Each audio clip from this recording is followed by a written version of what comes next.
Hello, everybody, and welcome to today's session on the National Academy of Medicine and Hong Kong University's Fellowship in Global Health Leadership Seminar. My name is Greg Margolis, and I am the Director of Health Policy Fellowships at the National Academy of Medicine, and it is my distinct pleasure to moderate and welcome you all to today's session, entitled Innovations and Integration as Strategies for Transforming Pediatric Health Ecosystems, Pathways Towards Precision, Equity, Sustainability, and Holistic Communities in Hong Kong. Our presenter today is Dr. Kai Cheong, who is the NAM-HKU Fellow in Global Health Leadership. We have been delighted since 2019 to be engaged in a wonderful relationship between the National Academy of Medicine and Hong Kong University to support this fellowship program. And let me say what a joy it has been to learn from our colleagues in Hong Kong, and we have been enriched by the opportunity for collaboration. It is my distinct pleasure at this point to introduce Dr. Victor Zhao, the president of the National Academy of Medicine, for some opening remarks. Dr. Zhao. Thank you, Greg, and thank you all for joining us today.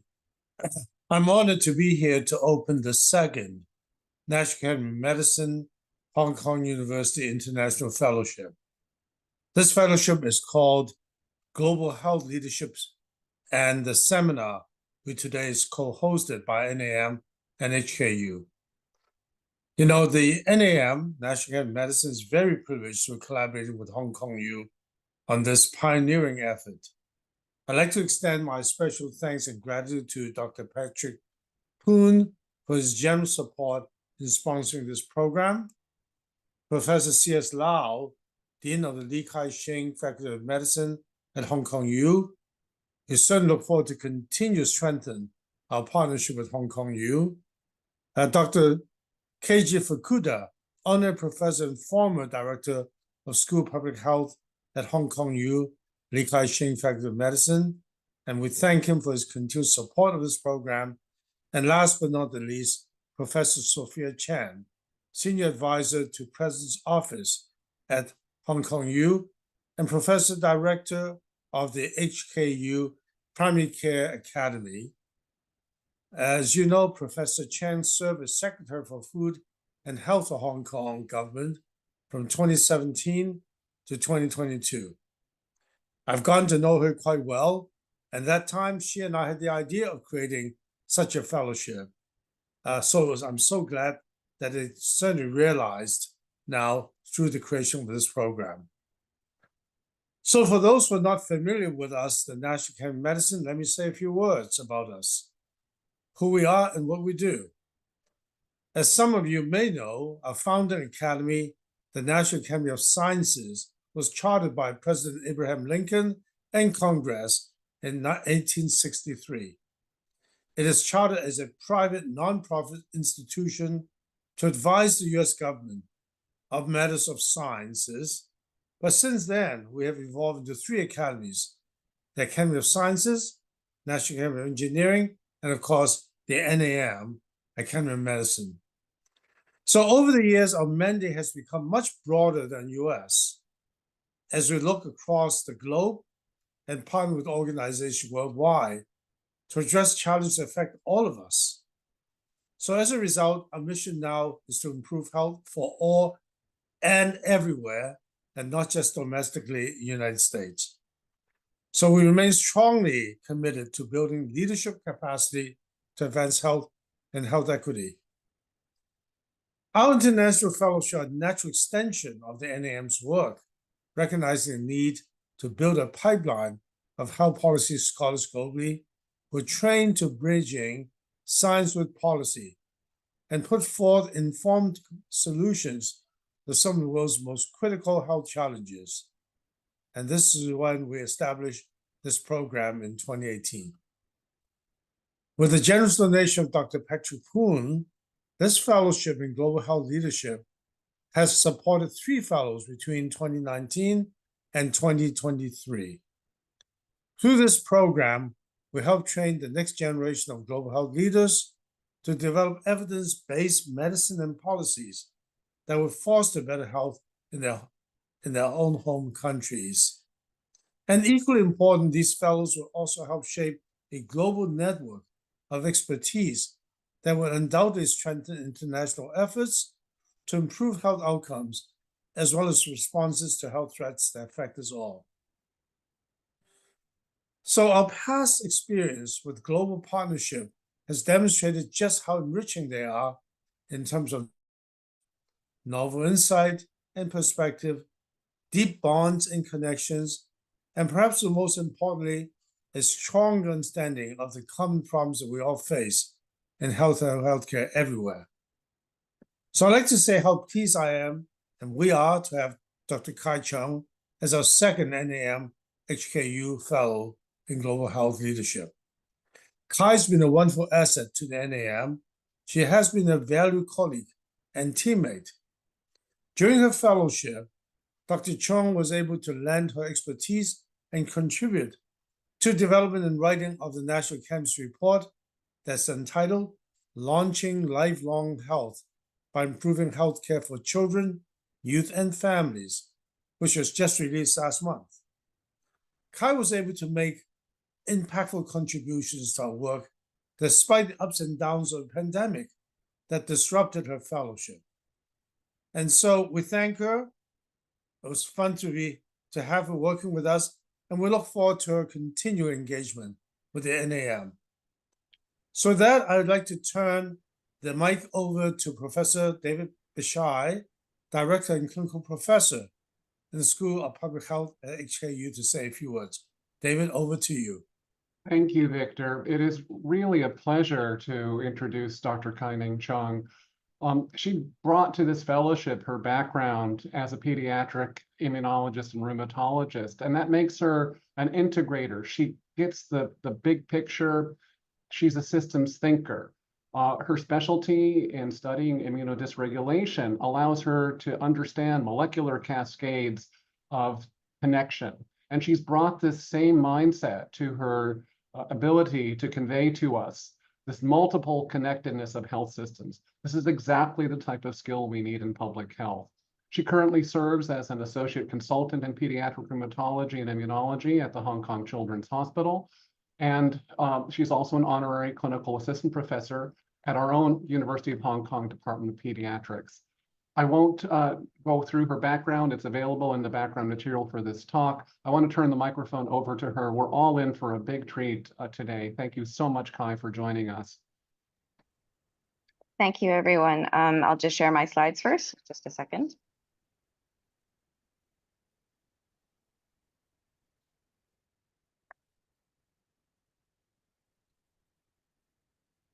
Yankee, can I confirm that the slides are loaded?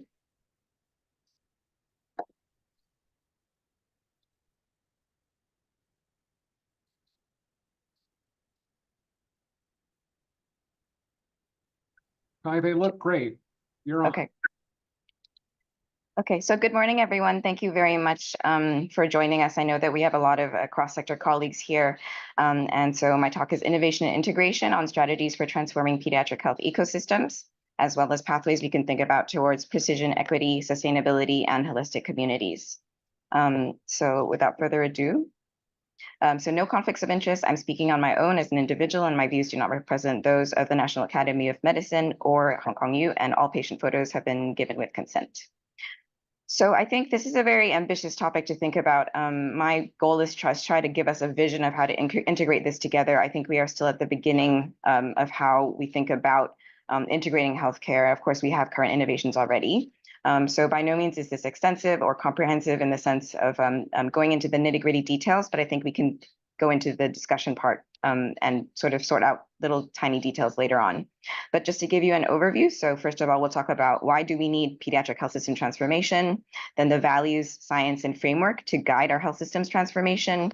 What do we mean by longitudinal, vertical, and horizontal integration, as well as what is a life course approach in terms of the family journey model. So a quick look into the Hong Kong situation, integrating future policy. How do we look at greener communities and social determinants of health and integrate that with climate change and sustainability initiatives as well? What are the levers for transformation and what are our next steps? And a quick sharing on the NAM Hong Kong Fellowship experience from my side. So just to quickly give a start to this project, this came about because I was working with the NAM on improving the health and well-being of children and youth through health systems transformation. This report was just released, very timely, so do please have a look on their website. So why do we urgently need to transform our pediatric health systems? Well, we need to in order to address inevitable future challenges. We have an aging population, and this is a global issue. We have increasing healthcare expenditure because of this. And also we have changing disease epidemiology population-wide, both from children to adults.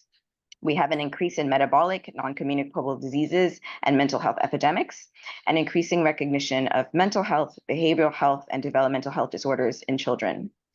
We also have the emerging threats of climate change, something that NAM is really working on with their climate change collaborative under Dr. Zhao. We know that extreme heat also changes the disease epidemiology of vector-borne diseases. There was no, sort of the increasing risk of Lyme disease or malaria in countries that weren't there before because of the change in mosquito sort of geographical impact. And we also know that extreme heat has impacts on maternal and child health globally in terms of increasing the risk of preterm birth, as well as low birth weight children, and also the impact on nutritional deficits with regards to global supply chains and also vaccine supply, as well as impaired physiological vaccine responses in extremes of weather. We also have ongoing challenges with the healthcare workforce attrition, especially after the COVID pandemic, and this is definitely a global issue. So when we think about a life course approach or a family journey model for a nation, we're talking about early life interventions, which provide the opportunity to transform life trajectories for generations, so intergenerational health, and really provide a genuine continuum of care from birth to adulthood. And looking at how we can then achieve lifelong health, well-being, economic, humanitarian, and equity benefits, and really achieve our UN Sustainable Development Goals due in 2030.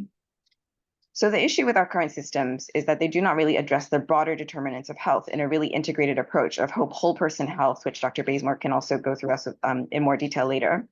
And this has really led to structural fragmentation and inefficiencies. So I would argue that our first primary objective is to really have a complete paradigm shift and systemic reform in terms of how we visualize health as a whole. And we know that all of these socioeconomic, cultural, environmental conditions contribute to health in terms of agriculture, nutrition, education, work, living conditions, socioeconomic circumstances, water, sanitation, and housing. So how do we move together from a survival mindset of the past century of no child left behind towards a really 21st century vision of a thriving mindset of every child striding forward? So we have increasing rates of chronic non-communicable diseases amongst all age groups, with the rates increasing across for overweight, obesity, hypercholesterolemia, hypertension, and diabetes, and definitely chronic diseases contribute to the highest rates of hospitalization and doctor consultations. In Hong Kong, with our student health service, actually the rates of overall overweight and obesity are still rising from 2010 to 2020, 15 to 25% in primary and school age children, which is huge. And only 50% of kids actually report themselves as being active in terms of fulfilling the WHO criteria for this of more than 30 minutes per day, 3 days a week of physical activity. So health status of children, it's not just obesity, actually. So obviously we know that Hong Kong has one of the highest rates of socioeconomic disparity in the world, and nearly 10% of our children and almost 20% of infants and adolescents are actually underweight. So we shouldn't neglect the fact that the spectrum goes in both directions. And rates of hypertension in children and adolescents are around 4%. I think globally, we are recognizing there is a mental health crisis. Both NAM and the WHO have all released, sort of updated guidelines on this. In Hong Kong, between two different studies completed by the two universities, suicidal behaviors and mental health disorders are really quite prevalent. I mean, almost up to 30% and also 20% for mental disorders in general. Because of the increased recognition, we also have a lot of increased numbers of cases referred to our psychiatric services, but our numbers of doctors and nurses are not actually increasing as well. So what about asthma? I apologize, the updated data is up to 2016.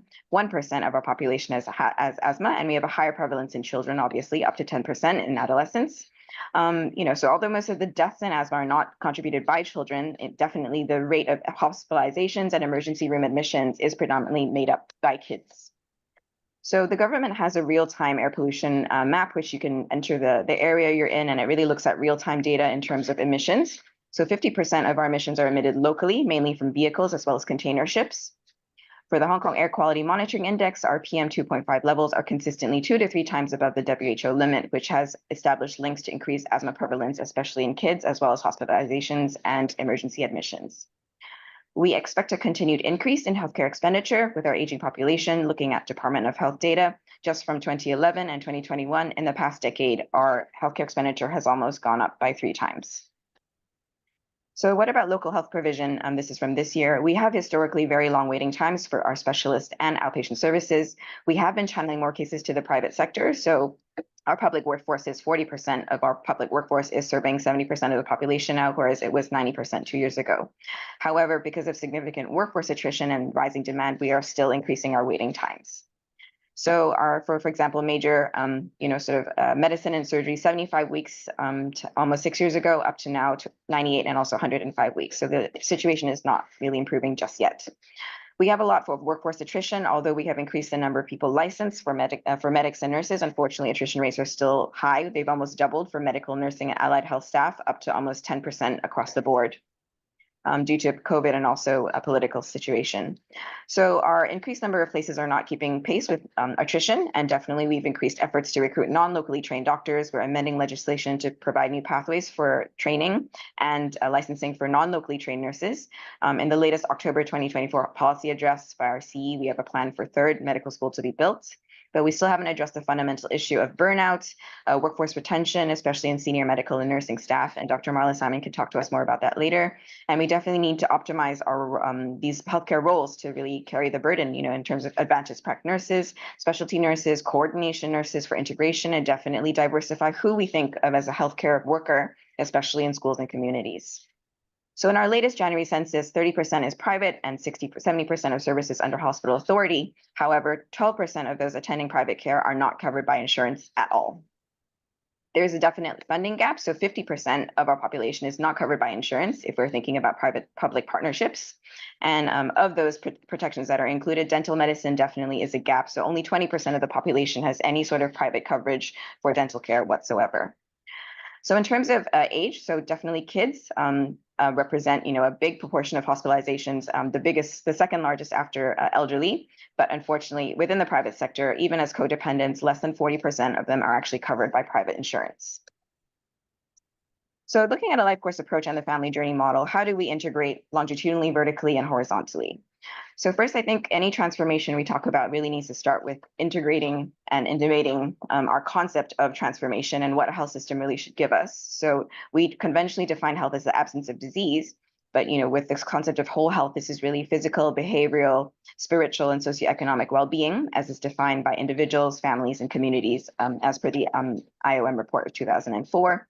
The goal of health systems, conventionally, we think about maintaining and prolonging life, but actually for the future, we should think about intergenerational health, improving lifelong health, and also well-being trajectories all the way into adulthood, and the socioeconomic, societal equity and humanitarian benefits of this, and really moving towards precision, population, and planetary health and where they intersect. Our normal target client is the individual, but actually we should be thinking about individuals, populations, families, and communities, and going from a biomedical health production model towards one that is life course and socioecologically determined. Conventionally, we have a lot of healthcare services that are siloed and independent, but we should be vertically, horizontally, and longitudinally integrating them, moving from a very reactive approach for episodic care towards very proactive and preventive care, and just going from diagnosis, treatment, and rehabilitation towards really universal health screening, both for newborns and at every stage of a child's life, and also doing prevention, preemptive intervention, and really focusing towards health promotion, education, and optimization for the whole community. And moving from episodic care to lifelong care and continuous care, a continuum being key. For systems outcomes, for funding, we conventionally invest in performance outcomes, productivity outcomes, and numbers, days spent at the hospital, bed numbers, and things like that. But we really need to maybe think about how we invest in healthcare and think about a continuum of care and investing in value-based outcomes, especially when we're thinking longitudinally over 10 years, 20 years, 30 years. Those measures are not necessarily measurable, or cost-effective analyses may not actually project that far. In terms of standards of best practice, I would argue that we should have sustainability and equity embedded as a prerequisite in all systems that we do design moving forward. So whole person health model, not to go into all of this, but we do know that basically it is, all these social, physical, mental, emotional well-being, really tying into our whole concept of mindfulness as well, and really aligning with a person's life mission, aspiration, and purpose. And this is in the NASM Whole Health paper if you're interested. So looking at a socio-ecological model, we have Brough and Brenner's ecological systems, looking at a child and the micro to the macro all across family, society, community, and then also time, and also pediatric preventive care, individual, interpersonal, organizational, community, and public policy. So what is a life course approach? So we're really thinking about a family journey model. And so this is from preconception, prenatal, birth, childhood, adulthood, and really looking at the biological effects and also the socio-behavioral effects of all of our interventions. And we're hoping to have a very opportunistic, family-centered approach to screening, support, and intervention at very key windows of transition from birth to antenatal care, maternal care, nutrition, childhood development, adolescence, all the way into adulthood. So emergent cost utility analyses are promising in evaluating the spillover effect of integrating maternal, fetal, and child health outcomes. Although high-level evidence is still needed, especially with standardized integration and how we look at this globally. So what do we actually mean by integration?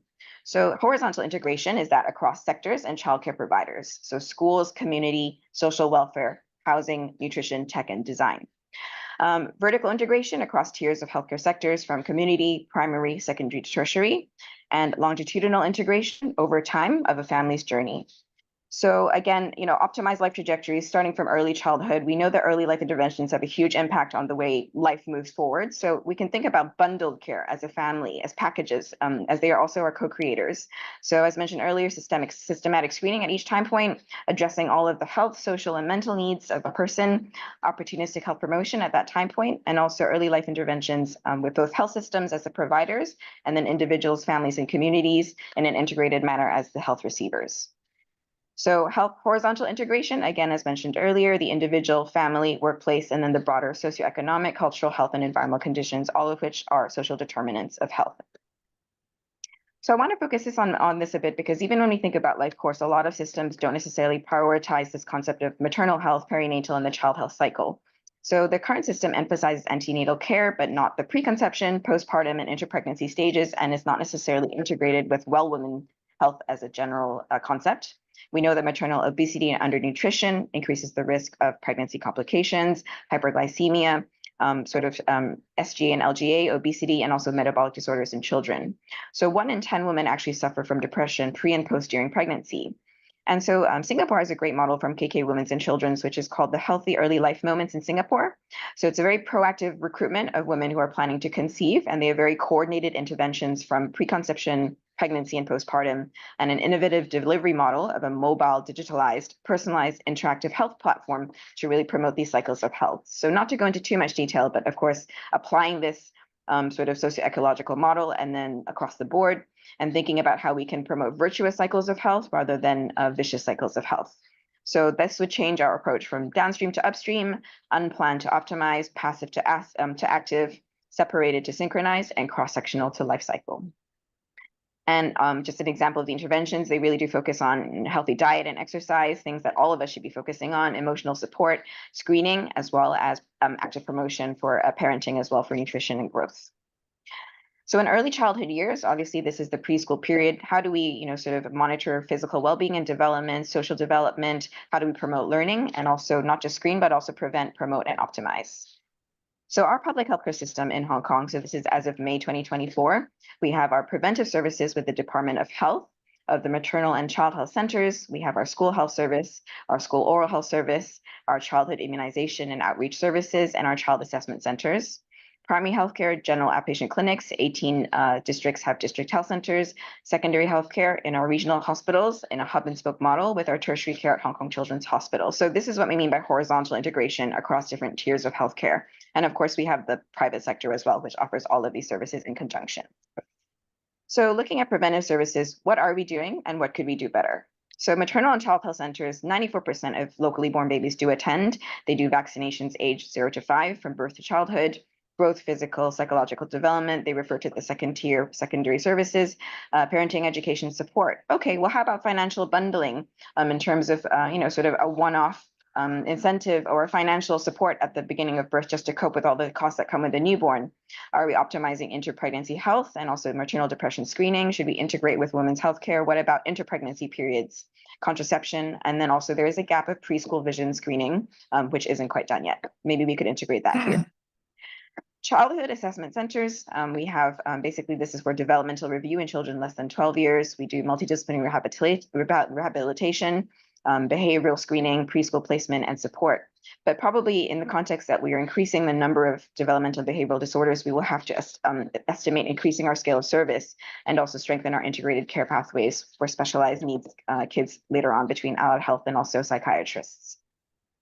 Our immunization program is pretty comprehensive, 95% coverage in Hong Kong, and the second dose for HPV for primary 6 girls is now at 90%.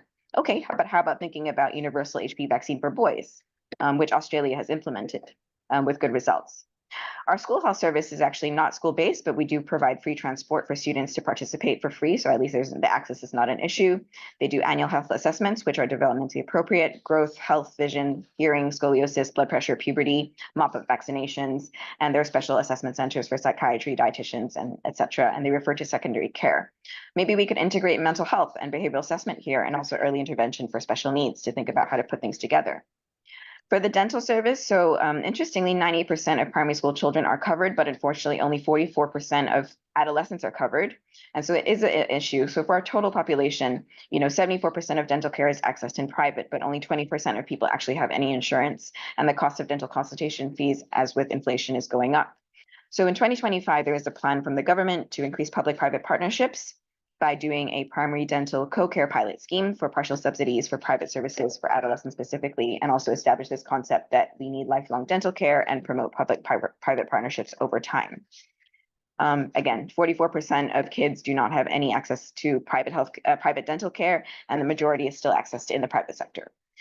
How about thinking about schools and school-based interventions? Well, there is this physical activity guide, which was released just this year, sort of giving a guideline on how to incorporate physical activity in our kindergartens and childcare centers. It provides a framework for designing a school policy and also a feedback model with parental involvement. And it also involves training for teachers and staff to do body weight, body height measurements and growth charts to then refer to primary care physicians in an integrated manner. So this is actually something we could do to offload, the burden on our health systems, because that's something anyone can do. So the WHO is also doing a health promoting school framework, and this has been implemented in 30 schools so far, really thinking about schools as a nexus and also a nidus for healthy eating, physical activity, mental health, social well-being, sustainability, health promotion, teaching our kids from an early age. Another possible intervention, Japan provides 2 school meals a day to most of their kids. Is that something we could think about? What would be the cost analysis of that? Moving forward, there's a plan to extend this to 47 schools in scope and moving it towards a whole school health program. You have pledge schools, action schools, and then advanced schools. So they move through this framework. And then also there's a preliminary plan to integrate and bundle services. For example, the adolescent health program outreach by the school health service to merge with this program, and also co-bundling for the mental health charter. So mental health support, we recognize there is a 3-tier support model now that we've implemented. So one is to have a universal promotion of mental health, enhanced support for general well-being, selective and then indicated. And then so for those who really are indicated for further care, there's a student mental health support scheme, which the government will increase in schools from 90 to 210 in this year. And also this bundles education bureau, social welfare department interventions, as well as psychiatry services. So primary care is integrated community hubs, and I'm sure Dr. Bearsmore can share more with us. So currently we have established district health centers in all 18 districts. And these are also centralized centers thinking of as a community for health prevention and promotion, infectious disease prevention, chronic disease, emotional management, weight management, and they do offer health risk factors assessment as well as personalized care plans and outreach with schools and school collaboration. So future planning, they are moving towards family health-centric community health systems based on this current model. They have talked about horizontal integration and coordination with social services, as well as vertical integration to secondary and tertiary services with protocol-driven pathways for very specified disease. So some things to think about. How can we utilize telehealth and shared care consultations with the secondary and tertiary care to really build workforce capacity for primary care workers? How about community health workers who aren't necessarily doctors or nurses, but simply, take up the role of screening for primary care protocols for common disorders? Do we need advanced nurse cross-sector coordinators if we're talking about horizontal and vertical integration? How can we better identify needs for parenting support? Maybe we can increase aftercare school programs so that people can go to work. home visits with social workers, mental health integration. And in terms of bidirectionality, if you come up across someone who doesn't have their immunizations, do we have a good referral pathway to refer back to the immunization program to sort that out? And also, what about community pharmacy programs as a thought? So what are other horizontal funding possibilities? So there's a long-term plan to merge the Department of Health under primary care hub leadership and also have bidirectional referral from social welfare departments. For example, we identify someone who's living in a subdivided, inadequate housing flat. Then how do we get them to make sure they access nutritional growth, well-being, and developmental assessments?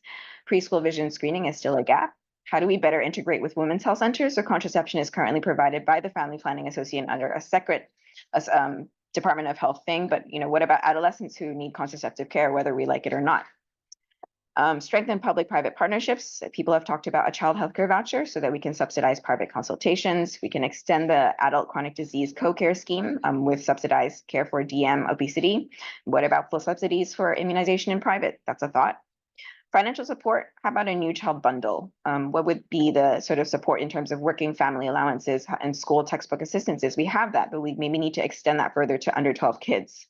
How about education subsidies for ethnic minorities? And also, do we need more financial support for special training, tailored to the family's needs for speech therapy, physiotherapy, and speech therapy, especially if the disability allowance doesn't quite cover all these extra needs of the family? So for secondary and tertiary care, we have our regional hospitals providing secondary, emergency, and community care. We have Children's Hospital providing tertiary care for complex and common disorders which need multidisciplinary support. The Hong Kong Genome Project is currently collaborating with us, and it's also the Center for Stem Cell Transplant, Cellular, and Gene Therapy. So we are working on continuing to license new precision therapeutics and drugs, because only with licensing can we then get Samaritan Fund financial support so that people can actually access drugs for free or subsidized. We have newborn screening in place currently for spinal muscular atrophy, for severe combined immune deficiency, as well as metabolic disorders. And then we can consolidate this further. A lot of other countries are actually screening for other conditions as well. And we need to consolidate our treatment pathways for precision medicine, as well as for the registry of rare and uncommon disorders.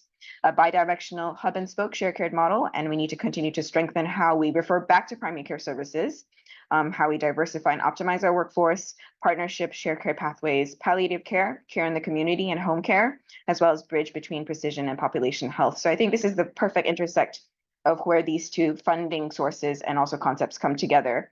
Individualized healthcare, precision care for each individual isn't just high-tech technology and innovations. It's really doing the best for each patient at prevention and treatment stages of all stages of life. So socioeconomic factors are huge. So only 33% of our population is economically active, but the lowest median monthly household incomes are associated with the highest rates of hospitalization. So we need to address this.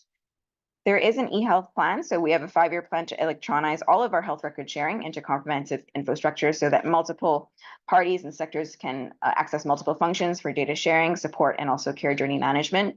And we want to consolidate our longitudinal records across multiple processes so that we can have population health data further down the road. And we need to encourage people to register for this at each step. So how are we doing and where are we going? So the Chief Executive's 2024 policy address, thankfully, was just released this month, about a week and a half ago. So healthcare reform, there's a plan to restructure functions and divisions of work between HA, Department of Health, and primary care. So there is this attempt to already integrate. And, they've used keywords like life course framework, reposition maternal health, women health centers, community pharmacy, whole school health program, mental health literacy, as well as co-care pilot schemes. So I think this is very promising moving forward, that we're going in the right direction. And there's a policy commitment as well, which is a lever of change. So what's the way forward, past, present, and future, looking at newborn screening, and also how do we use innovative technologies without worsening health inequities? So we have newborn screening now. It is in the public sector across 8 birthing hospitals, and there is a plan to increase this to the private sector in the coming years. So we have 100% coverage, but coverage isn't the only thing. Screening doesn't just end there. We need to have optimized integrated pathways to access and also have the most appropriate therapy. We need integrated multidisciplinary care. And for example, in the case of severe combined immune deficiency, close to my heart, although increasingly we're using haploidentical donors, such as parents, or siblings, increasingly, there is still a need to have global bone marrow donor registration so that we have these options for global donors as well. So partnering, with the Red Cross and the bone marrow donor registry and all of our non-conventional health partners is extremely important, especially for building up our blood banks. And obviously, we need international collaboration and trials to really make novel therapeutics available. So working towards precision medicine and treat to target pathways, how do we integrate research and education? We have our understanding of our novel basic translational scientific research on these pathways.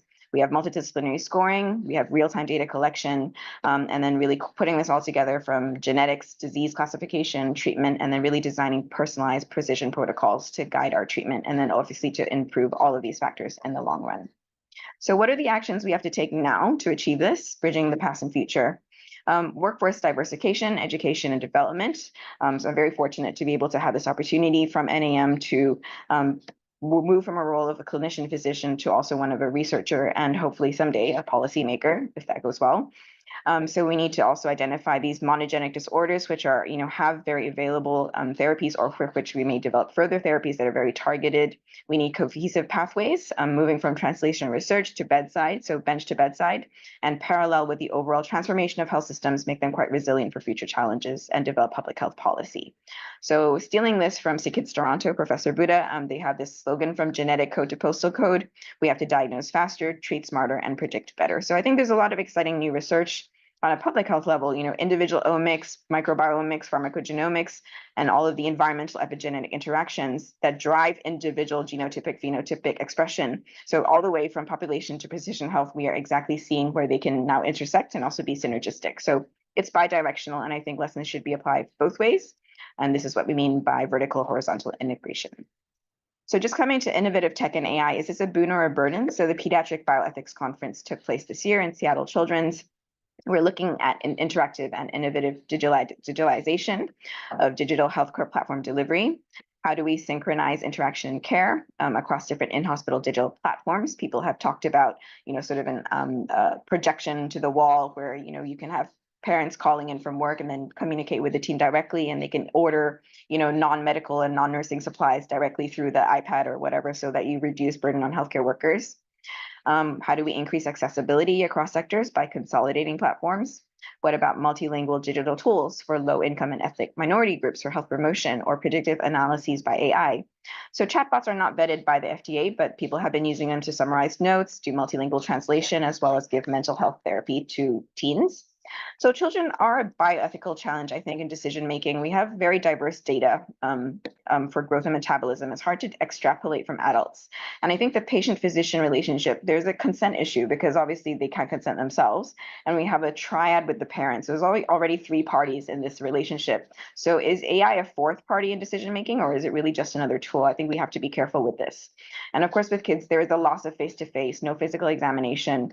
Would algorithms perpetuate existing biases? And if so, who's accountable? And then how do we standardize this practice in legal governance across board and across countries? So very interesting, lots of stuff happening, but some questions we need to answer. So moving forward, the Chief Executive Policy Address 2024, looking at how we reform everything together. So this is quite promising. It's already looking at all the social departments of health. So I've gone through the entire policy and just pulled out key points. I'm not going to delve into all of them, but just to give you an idea of how we're going across the board. So poverty alleviation, 23% of our population is under the poverty line. It's the greatest wealth disparity of all developed countries.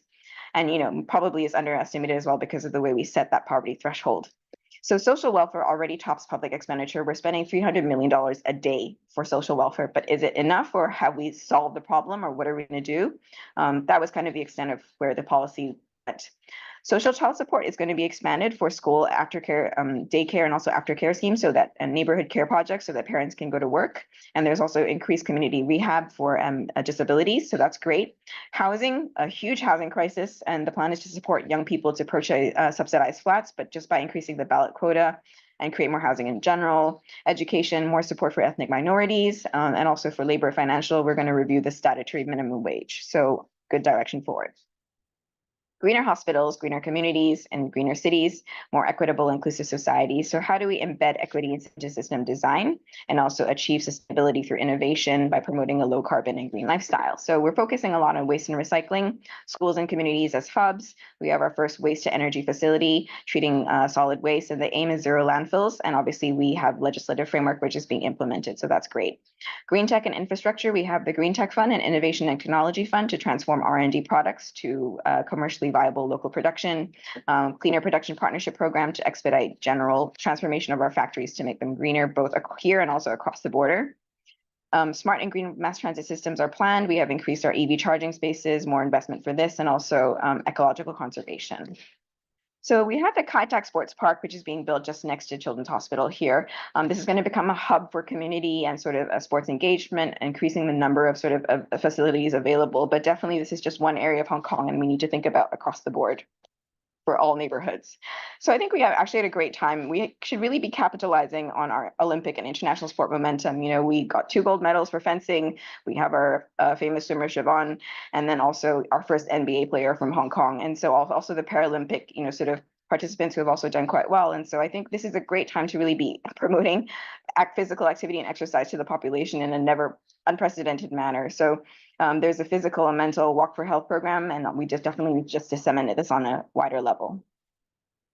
So, I don't know if you've seen this before, but there's actually a hip hop line. If you've never seen this, you should take a look. It's quite catchy. So hospital authority, carbon neutrality. So hospital authorities has committed to transforming our future hospitals to be energy efficient. We have the first combined cooling, heat, power generating system. If you have no idea how this works, it's super interesting. You should go and read up about it because it consolidates all of the energy efficiency. And we have plans to reduce our carbon footprint, increasing vegetarian meals. Our anesthetic gases, nitric oxide, actually make up 50% of all hospital emissions. And then how do we recycle these products? So sustainability innovations for HA hospitals, we have solar panels, water cooled chillers, lifts, different kinds of air units, integrating energy use, food waste, and also solar tracking light systems. So in this entire process, philanthropy is extremely important, partnering with NGOs for novel platform design and delivery, especially when we can't deliver this just yet within the healthcare system, we need to look outside. So this is Professor Gabriel Leung, obviously our ex-dean, and so he is now working with Hong Kong Jockey Club. They've just committed to a 3-year climate and health program accelerator project, also supported by the Rockefeller Foundation, to create a global network and also guide regional cohorts to formulate evidence-based driven policy and translate theory into action. And there's a fellowship program available as well. So how do we think about health systems transformation and how do we put this all together? It's obviously humongous. So we need a transformative consensus on why we need to change the logic, values, and the time scale that underpin our rationale. We need to change where people that are underserved can access services and where these screening interventions should be provided, who our health service co-creators are, and how do we diversify this to include schools, communities, families themselves, when screening interventions should be done, and then how we organize comprehensive health delivery within our wider community ecosystems. So next step. So 1, we need an inclusive stakeholder consensus. We need to map our current needs to evidence-based solutions. We need to define our health outcomes that we're measuring, especially over time, but also systems outcomes, because these are also systems, right? How do we best deliver our model? So these are also things like interoperability between different systems, systems resilience for future challenges, flexibility and adaptability so we can scale them up. And then we should create a health outcomes and system performance outcome framework to link these outcomes with very measurable progress indicators. And we need a strategy and a time frame. So 5, 10 year, short, medium, long term. And we need co-creation of effective strategies that we all agree on to facilitate this vertical, horizontal, and longitudinal transformation. We need to align fiscal reform and also streamline this from public and private, philanthropic funding, and even centrally, how do we reallocate resources for integrated care specifically. And then we need to launch innovative and integrated digital national health system deliveries and data collection system platforms to really support a transformed health system and workforce and technological innovations as catalysts for change. So outcomes, not going into this in detail, but different outcomes which we don't value: patient experience, but also workforce experience, the provider. How do we retain staff? If everyone is more satisfied in their roles, would they perhaps not leave? And also costs over time. So a 5-year strategy, for example, integrated care, population health management, workforce reimbursement, technology, data. These are all things that we would look at over time. And so from a systems approach, we have our common agenda, we have our shared outcome, which we've all agreed on.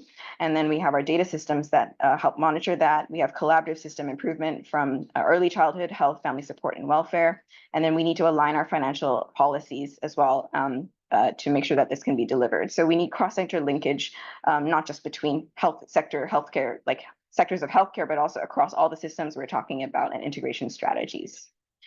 So additional levers for transformation, we need bridging of organizations, governance, accountability, and monitoring. Perhaps we could think about a centralized planning authority on a national level of a child health development agency to really consolidate service planning, recognizing existing funding streams, reallocating.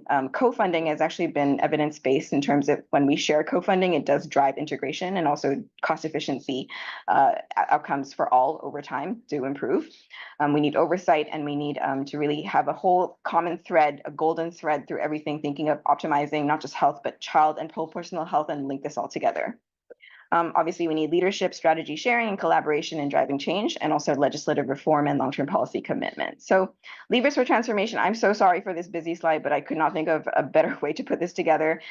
Implementation and progress matrix. So across the board, horizontal, vertical, longitudinal integration, dental, mental, behavioral, education, social welfare, sustainable green cities, and sustainable healthcare. Then this is just to monitor where we are and how we're going. Do we have scientific evidence in place? Is there a workforce? I think that's a question we got to answer. Who's going to be delivering this? Integrated pathways and network hubs for pediatrics, at least, things are in progress or starting. We have central funding, and then we need to better collaborate with our NGOs. Public-private partnerships is our physical infrastructure there? How about digital? And then have we embedded equity and sustainability as best practices? Can we monitor systems resilience, interoperability, and flexibility to deliver systems outcomes? And the policy address for 2024 just delivered, thankfully, monitors all these across the board and is definitely positive in promoting this further. But we also need legislation and governance to impact this. Then the next step is we can conclude where we are in this model. Are we at the point of integration? Are we still consensus seeking? Are we delivering, or are we delivering all of these already and we need to scale up? So are we missing anything? So I think maternal to the early child integration is important, as well as with women's health. We know secondary school students, dental care is a gap. Preschool children vision is a gap. Nutrition and food security, underweight children, we have 23% of people under the poverty line, and we need to do more to make sure that those kids are covered. Financial support for those people, as well as parenting and childcare support. And how do we really think about public-private partnerships over time? 50% of our air pollution is from vehicles and container ships. So I'm not sure what we're going to do about the container ships, but that's something to think about. So transforming to a family journey life course model, we are really trying to create opportunistic synergism to deliver sustainable long-term care across all these sectors. So I think my metaphor for this is an all-electric vehicle. The vehicle of where we're towards on this journey of where we're going, the vehicle is the health system transformation model. The engine is integration, and the catalyst or the ignition is our innovation to drive systematic change. So you might ask, who is driving this vehicle? Is no one driving it because it's a self-driving Tesla? And no, of course not. So all of us are driving this vehicle because that's what collaborative leadership means to get us to where we're going.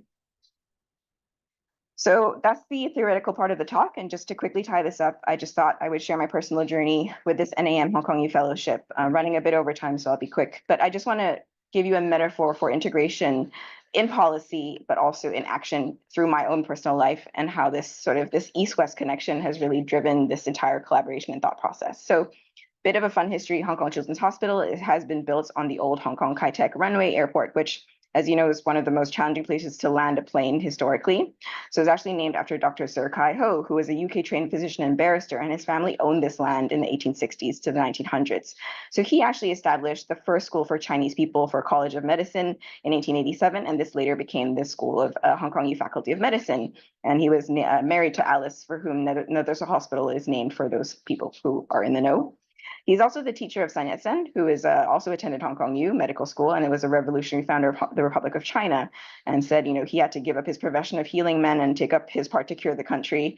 And his revolutionary ideas came entirely from Hong Kong. So hopefully in this day and age, we don't have to be so drastic, but we can integrate all these roles together. So I think he would like to know that on this place that his family owned, now we have built the first Hong Kong Children's Hospital. That's quite a nice tie into history. So at this hospital, we are delivering multidisciplinary care. So our patient journey in one day is a one-stop service. We see doctors, nurses, diagnostics, pharmacists, social workers, psychologists, dietitians, play therapists, prosthetics, speech, occupational, and physiotherapists. So it's really a lot of work to get these people to come together and collaborate, but I'm really grateful to our teams that are able to do this to really deliver continuous care. So this fellowship, I've been extremely grateful for this opportunity because it's led me not just to the States and Washington, D.C. to work on this health systems committee, but also to meet Dr. Zhao and also the amazing climate change collaborative team, Emma and Chris, really to work towards systematic promotion. And also Professor Buddha, I attended the climate conference in Toronto. So my personal life, vertical integration, bedside public health policy, and also horizontal integration, cross-sector climate change collaboration. I think that's amazing. So my further work with NAM, I have joined them as one of the fellows in this Future Champions in Global Health Research. It's a climate change research fellowship these 2 years, which is actually the first cross-sector collaborative consensus project on climate change and health equity between the National Academy of Medicine of the US and also the UK Academy of Medicine. And we have tech, we have data, we have all sorts of people on board. So the NHS has committed to delivering a net zero, and also the US is also decarbonizing their health sector, looking at supply chains, professional education, health delivery, policy, financing, and metrics. So one interesting thing, also thinking about history, past, present, and future. So one of the sons of Hong Kong, I.M. Pei, a very renowned architect, he had very integrated triangle models across the Louvre. He built the Louvre, the National Gallery of Art in DC, and also Hong Kong's very famous Bank of China building. His father was actually one of the original managers in that bank. So he had very innovative designs for structural resiliency, but also function. And he said, life is function. It takes places in the spaces that we create to really convene communities. So that's very present in the National Art Gallery, where there's intersecting parallel pathways so that people are actually walking and moving through that space. So he was very inspired by his granddad's traditional Chinese rock garden with rocks, trees, and everything, living in resonance and harmony with nature. So even before all of this green city discussion in 1966, he was building a super block in Brooklyn, where they redesigned public spaces with green areas, places people can commune, traffic-free zones, interlocking landscape paths, parks, playgrounds, just like his grandfather's garden. And they even paid residents to plant trees, pave sidewalks, and also gave them skills which then led to further employment. So I think that's a beautiful little past, present Hong Kong, east, west kind of link. So what about longitudinal integration? So this is amazing. So part of the NAM fellowship had me visit DC. Well, actually there I incidentally met Professor Gilbert S. Oman, who has his own fellowship integrating research, medicine, and public health. So actually, this is amazing. Sorry, I'm fangirling as an immunologist, but basically he reported the first case of Oman syndrome in superior carmine deficiency in 1965, for which the syndrome is obviously named after him, as an intern. So at that time, we didn't even know what severe carmine immunodeficiency was. And then now at where we are, Hong Kong's newborn screening program has been implemented since 2021. And I'm very privileged to be able to be one of the implementers day to day and also in policymaking. We've transplanted our first 2 cases, and we're going to expand this universally. And I shared this with them, and he was very excited. So I think this is a very wonderful circle of history, generational, and also international collaboration, and gives a lot of hope for the intersect of public health screening, genomics, precision medicine, as well as early cellular therapy. So my personal journey, I was with MSF in South Sudan, one of the most desperate places in the world. And we have a metaphor for this. So they have a babao tree, which provides shelter and nutrition to entire bioecosystems and communities. It holds up to 120,000 liters of water and a fire-resistant trunk. So this is really the model I think about. This is the tree in Children's Hospital, where we have a symphony of specialties, multidisciplinary integrated care, and a hub and spoke model with our shared care providers locally, really thinking about how to build a resilient health ecosystem supporting generations of families. And what MSF in South Sudan taught me is that in the midst of immense human suffering, we can still choose to be instruments of hope and plant seeds of change and hope as well. And more than saving lives, medicine is about bearing witness, reaffirming human dignity, and giving those who are silenced a voice. So we're really looking at optimizing each child's full potential, from disability to athletes, fashion designers, multimedia artists, and we even have YouTube and K-pop stars amongst our children cohort. We have a girl on the national fencing team, kids with polyarthritis going all the way to becoming climbers. I think is quite amazing. So a huge thank you to all the patients and families who are our teachers, and we're really hoping to have impactful and sustainable change on a patient's function and quality of life, giving dignity, remission, growth, well-being, and development. So a huge thank you to Dr. Patrick Poon for offering me this incredible opportunity, the NAM team, Dr. Zhao, Greg, Yumi, Kelly, Jada, Andrew, the Hong Kong U team, Professor Fukada, who kicked this entire fellowship off with me, Professor Bishai, Dr. Greppen, Yankee, my mentors who are our panelists today, Dr. Buddha, Professor Buddha, Dr. Salmon, Dr. Bazemore, and the Committee for Healthcare System Transformation, the Climate Change Collaborative team at NAM for offering the opportunity to move forward with them, my team in Hong Kong and Children's Hospital, Dr. Lee, Professor Chan, Dr. Rosanna Wong, my own team, Professor Lau, Pamela, Florence, who obviously has covered me a lot on my time away, and also all of our multidisciplinary teams. Lastly, I'd like to thank all of our shared care, Department of Health, HA, private, community care providers across the board, as well as our teachers as well. So the way forward, bridging past, present, and future. One of my favorite poets is T.S. Eliot. This is from Burnt Norton. So time present and time past point to one place, which is always the present. In Chinese, we have a concept called luo ye gui gen, which is falling leaves. And this is really going back to your roots. And I think my personal journey of this East-West connection has really reflected the way we think about moving forward of a continuum of time, life connection from individuals to global communities. In Chinese, we say 天时地利人和, with the necessary preconditions of time, place, and person. And I'm incredibly grateful to everyone for offering me this incredible opportunity in this very unique place in a very unique time of Hong Kong. So the health ecosystems we create have to remain, sustain, attain, change, empower us, and enrich our lives. So challenge is opportunity. Now we have to deliver on the promise of hope and make it reality. So it is with great responsibility, a sense of great responsibility, and a sense of great excitement that I come to this final slide. I'm so sorry there's so many words, but I really couldn't put it together otherwise. So this is the pediatrics framework I've come up with, PEAE, blah, blah, blah, blah. So how do we move from no child left behind to integration, innovation, and then every child moving forward? So P for partnerships, proactiveness, prevention, promotion, precision, and population health. A for alliance, call to action. We have plan Bs, but there is no planet B. We got to act now. Equity, ethics, evidence, East-West, past, present, future exchange. D for deliver improved lifelong health, holistic well-being outcomes, improved life trajectories. I, interdisciplinary, multidisciplinary cross-sector design. A for action and assessment framework from evidence to policy. T for transformation of health systems over longitudinal time to thrive. R, rationale update. We need to change how we think about our values, ethics, and vision for systems design and financing. I for integration, innovation, implementation, and C, the longest, community, co-creation, consensus, continuum, connection, climate, collaboration, and convergence. And finally, S for synergy at the points of intersect between stakeholders in a sustainable manner. So as you can see, I've also integrated this slide both horizontally and vertically. And for longitudinally, well, that's up to all of us to work together. So this coming to the end of my talk, thank you so much, everyone, for all of the great collaboration, teamwork, and all the learning that we've had from each other. This fellowship has been immensely rewarding. I hope that's been evident in this presentation. We have a huge East-West collaborative and opportunity here to really think about how we move things forward, and definitely so many sectors that we need to be involving in our discussion. So a huge thank you, and I'd like to move to our panelists so we can discuss further. Thank you, everybody. Kai, that was an amazing presentation, and it's extraordinary how much ground you were able to cover in the period of time that we were together. I know we have a spectacular panel that's going to reflect a little bit on your comments, and I'd like to take as little time as possible, but so I will give just an abbreviated bio of our international panel that discussing the presentation, and I will also extend our deep appreciation, as I know that we are spanning many time zones for people's participation. So our moderator today is Dr. Zulfi Bhutta.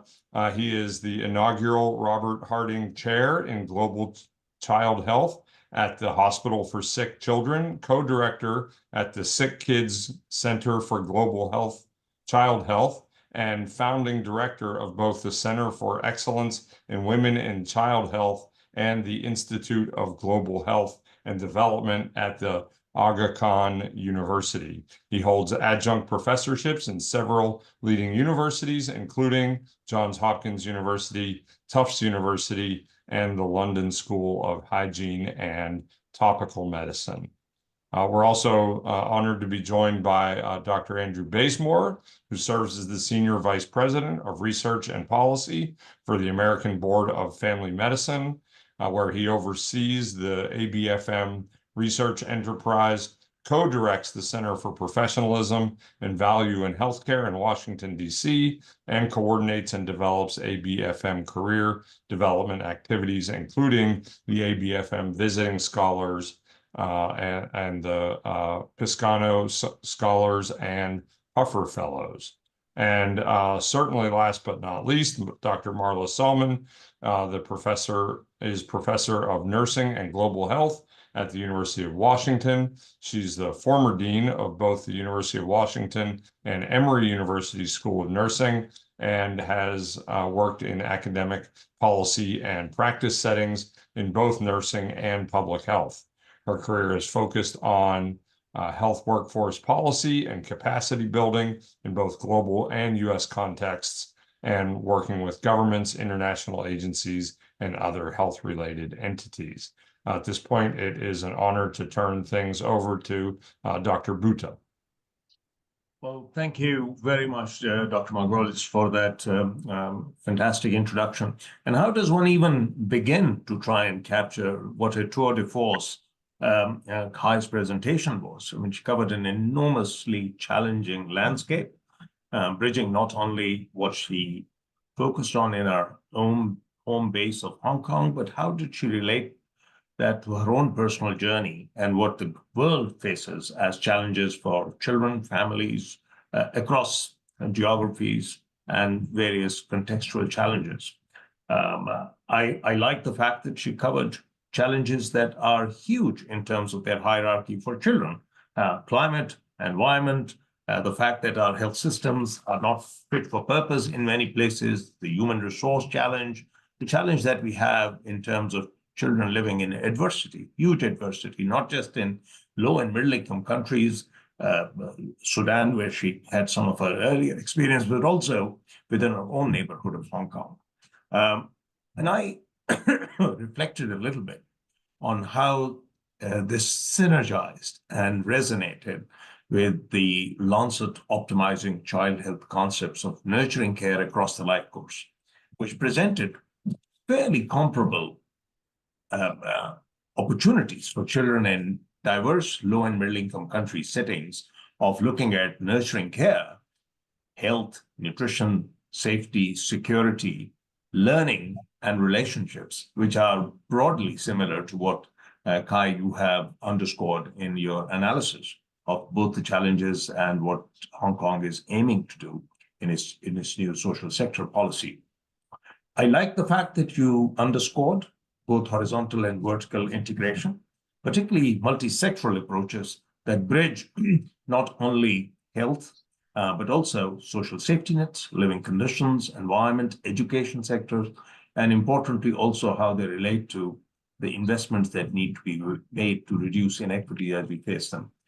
The biggest challenge that we have as a global science community is to try and encapsulate this in the context of growing disparities worldwide with the growth of technology, innovation, and what you also alluded to, precision medicine.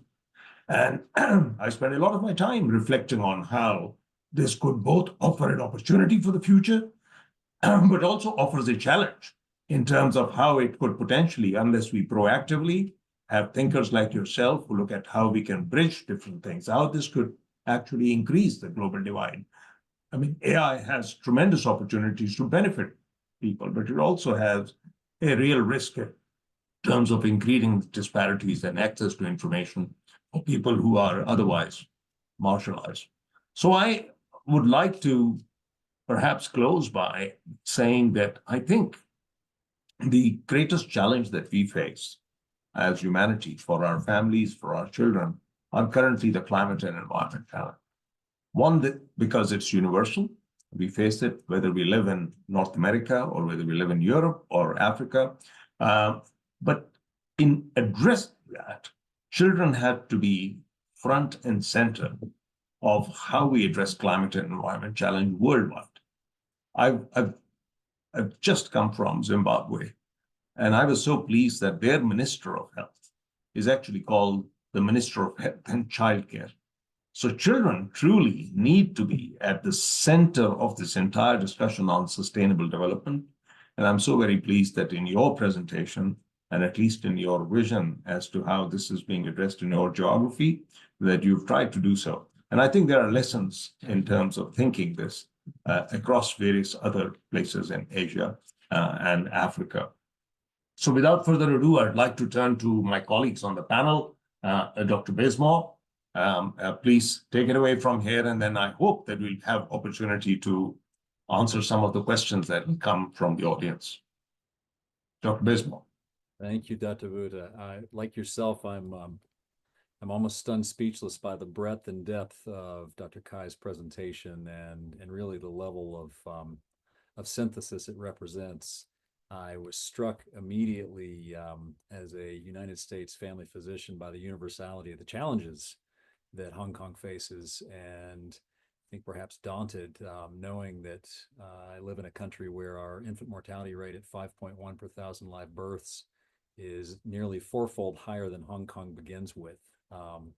It is humbling to see, as in recent experience in Singapore, how much further much of the world has come, and with that, equally humbling to imagine that that Dr. Cheong has come all the way to the United States seeking lessons. But I will say that her vision and again the whole health, the holistic nature of her vision resonates highly with me as a family physician and as a globalist.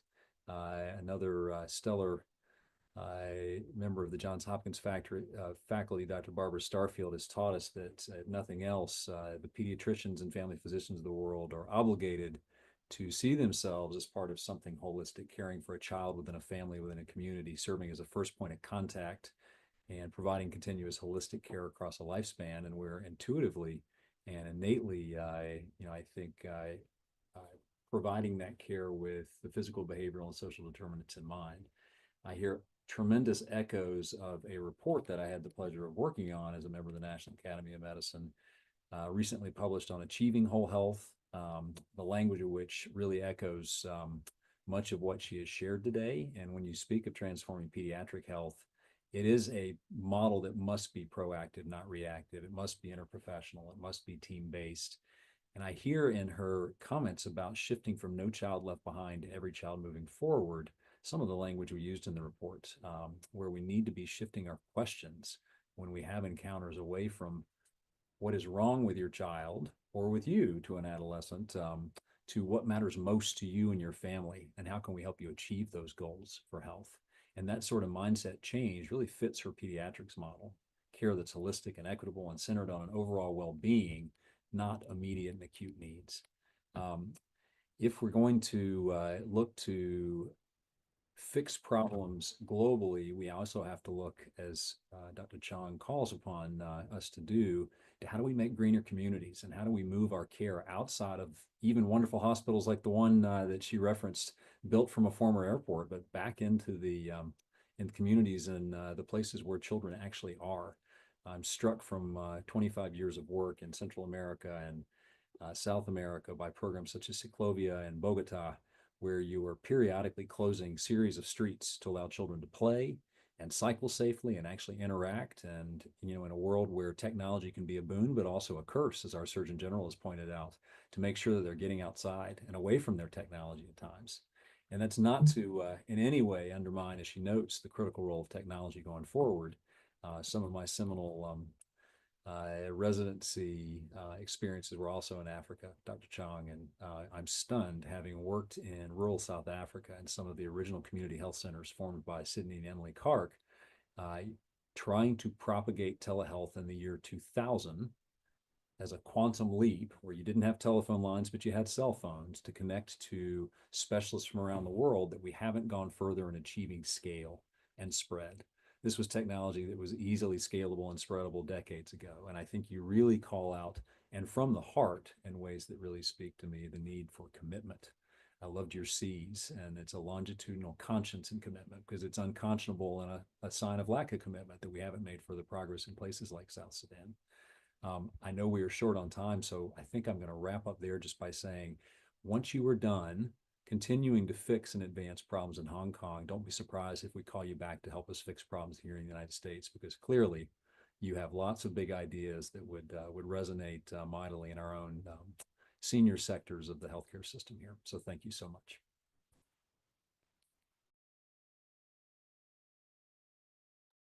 Thank you, Dr. Basemore. I think, Marla, if we can hear from you as well. Oh, Marla, your camera's off. Yes, thank you very much. I am very pleased to be a part of this, and I have to say, Kai, you did a phenomenal job I'm going to do my best not to cover ground that's already been covered, which is also quite difficult because not only have you and my fellow panelists covered a great deal of ground, but the work that you propose is very exciting. So what I'd like to do is, first of all, thank you all for this opportunity and thank those who are representing the National Academy of Medicine and also Hong Kong University, because it's just phenomenal. This platform has been laid for this conversation. A little bit about myself, because I think it sets the stage for this. The work that I've done in my role globally has focused on investment in nursing and midwifery enterprise in lower income countries and what we can learn from that and how it can impact the well-being of those that health systems serve, as well as women. And so that's backdrop to my comments. Two things come to mind as I was listening. One of them is the centrality of communities. And I believe that the health of a child is not only a measure of the health of a health system, it's a measure of the well-being of that family and the well-being of that community. And I think that as we're looking at systems change, our biggest challenge is going to be integrating partnerships with communities that are actually community driven. And I am similar in the sense, Kai, I think we've talked about this. I think that we do have to have global frameworks. We do have to have a variety of ways of thinking about what we do. And human rights, SDGs, those are critical in my mind, and they are things that we need to serve as backdrop. And I think the plan you've set forward and the analysis that you've done is incredibly valuable. The part I'd like to see more about is how can we actually leverage all of this to support communities in their central role, to have not only the notions of our population health goals, the community as a partner, but the community as a driver. And that in this context is going to be very difficult because we need both the macro and the micro kinds of interventions.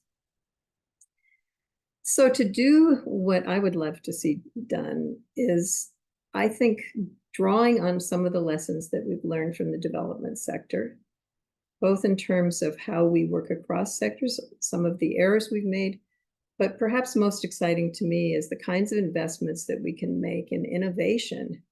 And you've referred to a variety of potential innovations, kinds of investments we can make in innovation that actually uplift people in communities and communities themselves. And I will say that Victor Zhao has done a phenomenal job in laying the groundwork for health-related innovation globally.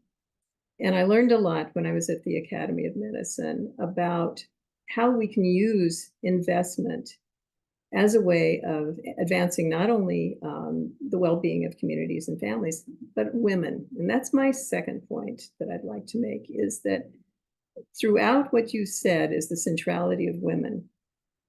And if we look at the centrality of women in their roles in health, it is not only that which is compensated, but that which is uncompensated. And if we are really going to invest in innovation in health, and we really are going to improve the health of children, we really have to look carefully about what is the status of women, how are women being uplifted as well, and what can we do to leverage that centrality of women in development, not only within health, but in development in general. So those are the two areas that I think are very exciting. And if I were to suggest perhaps some activities that the School of Public Health might be doing, I would say that one of them is to examine within Hong Kong the roles of women, the contributions of women, the invisible contributions of women, and the economic contributions that they make, and through them, but also their own livability in terms of their incomes, their equity, et cetera. And then I would look at how that might play out in terms of investment in the innovations that you're doing, and what roles women might play in those, and what roles their contributions might become. So those are just the two things that came to mind that might be areas to think about, but honestly, it was very difficult to come up with much else, because between you and our wonderful panelists, it's very difficult. I congratulate you, and I think what you've done is phenomenal, and I think what your sponsors and supporters and your mentors have done, it's just great. So thank you so much for the privilege of being here.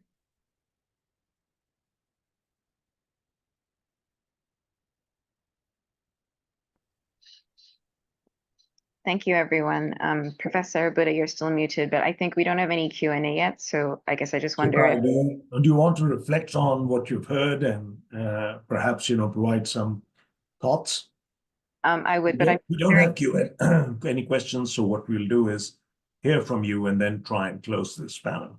Okay. I would just wonder if Greg, or sorry, if Dr. Zhao or Professor Bishai might have any comments before I wrap this up.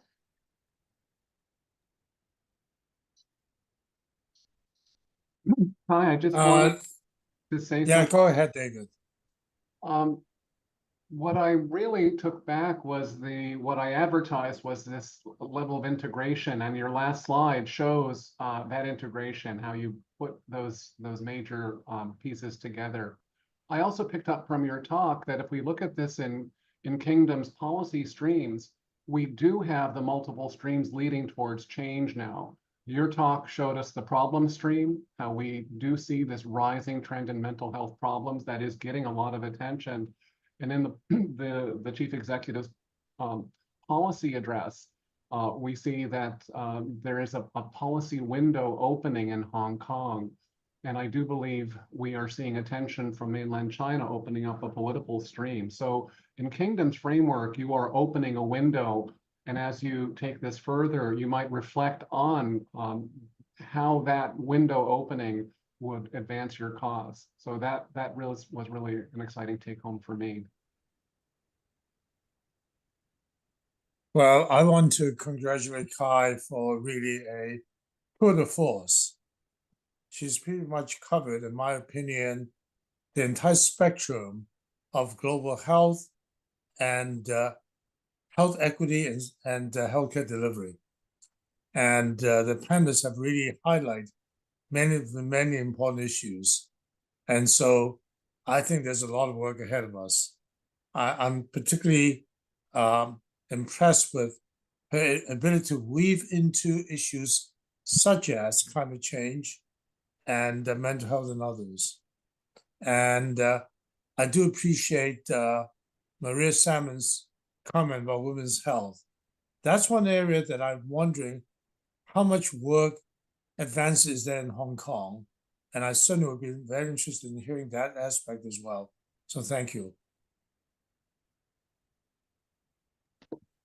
Thank you, everyone. I just wonder, because we don't have questions, so we do have time, whether Professor Buddha, Marla, or Andrew might want to add anything else just before I tie this up. I think Dr. Bazemore has a question or a comment. Again, I think echoing the last couple of comments, I'm really struck, again, from recent travels in Singapore about the difference in size and scale when you're taking on a problem in a remarkable place like Hong Kong than in a country like the United States, where we don't have a health system.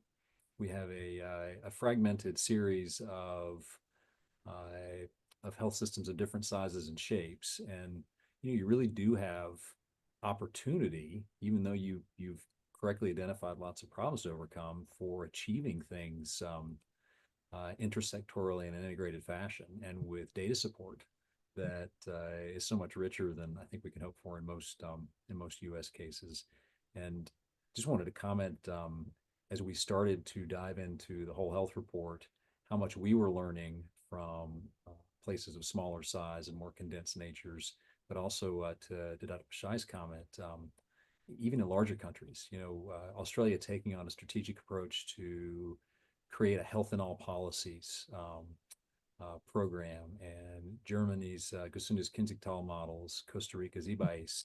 In each case, it was the attention to the sector that wasn't labeled a Ministry of Health or a Department of Health and Human Services that probably made the greatest difference in advancing anything for child health. And I really think that's what you've pointed out and highlighted. And you are in a place where that geographic proximity and density really gives you some unique opportunities. And I'll be really intrigued to see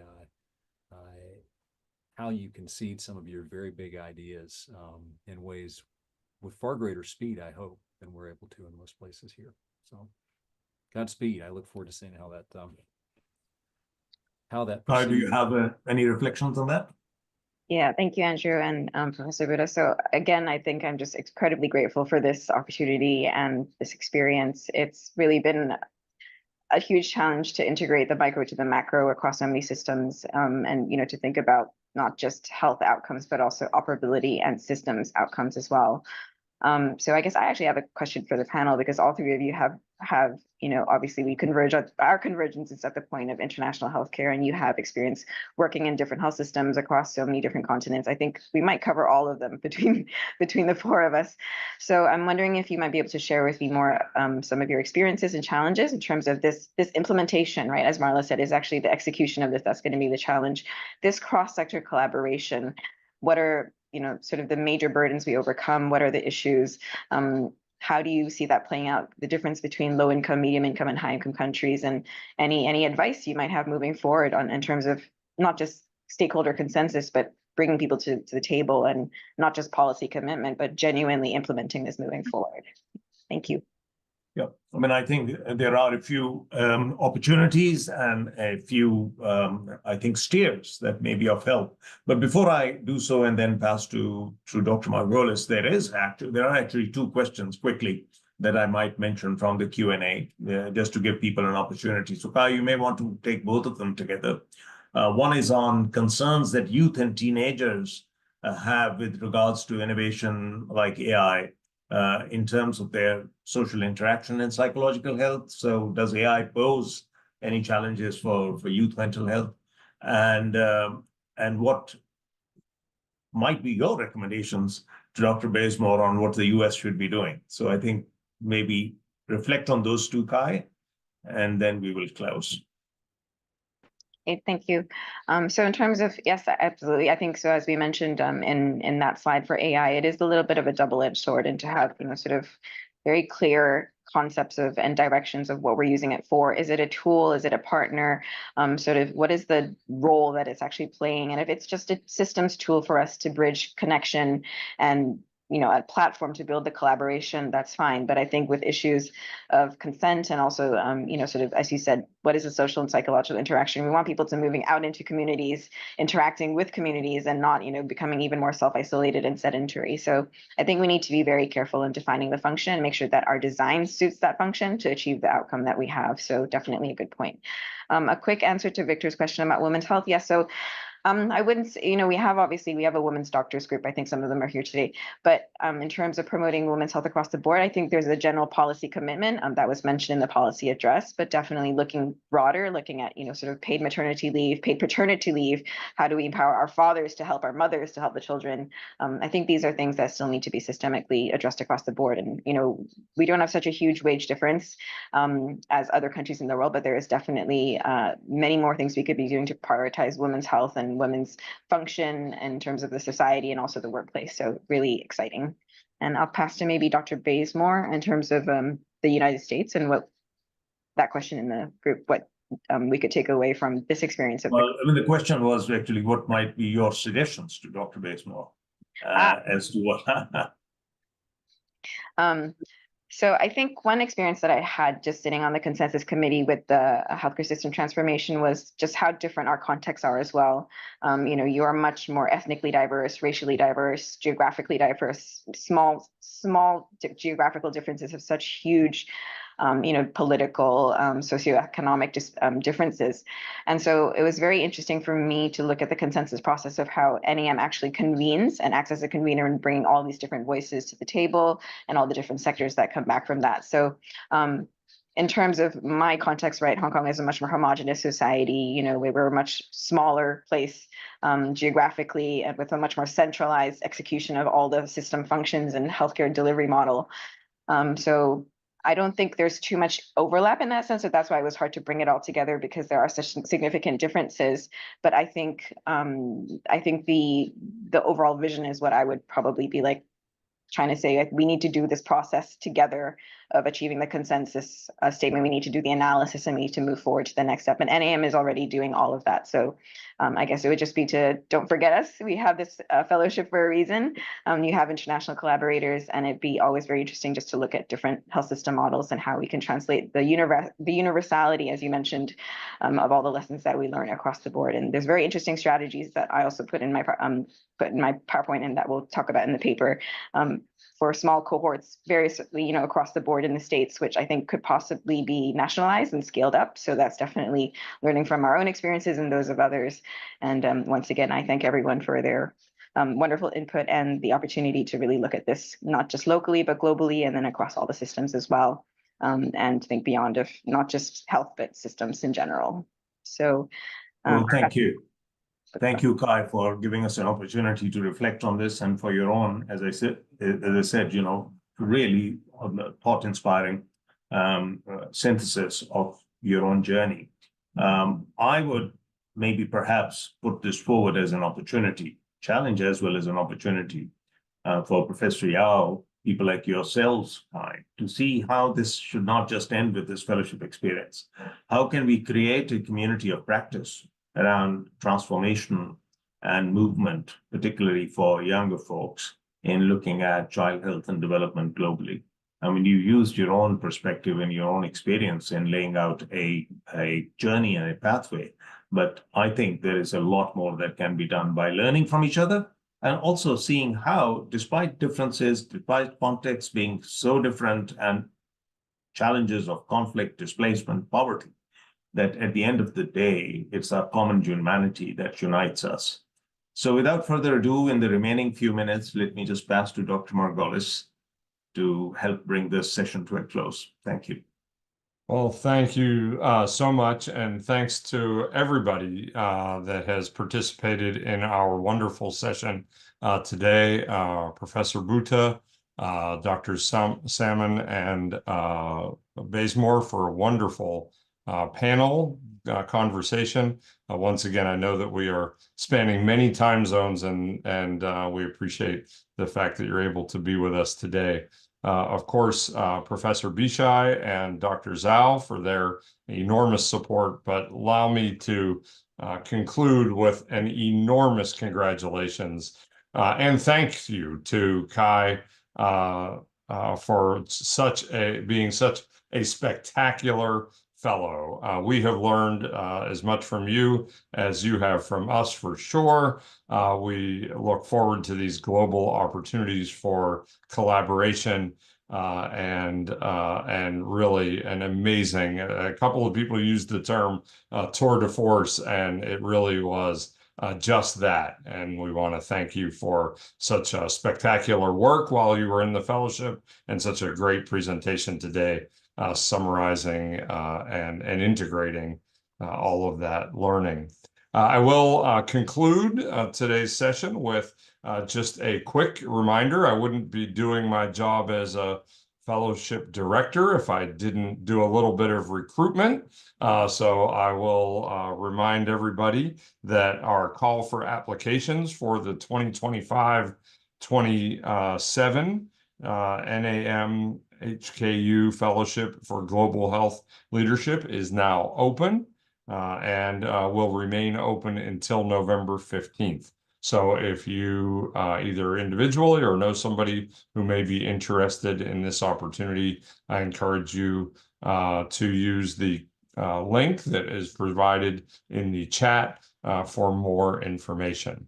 With that, it has been a wonderful session. Thank you for all who worked so hard in front of and behind the camera to pull today's session off. And I wish you a lovely day or evening, as the case may be.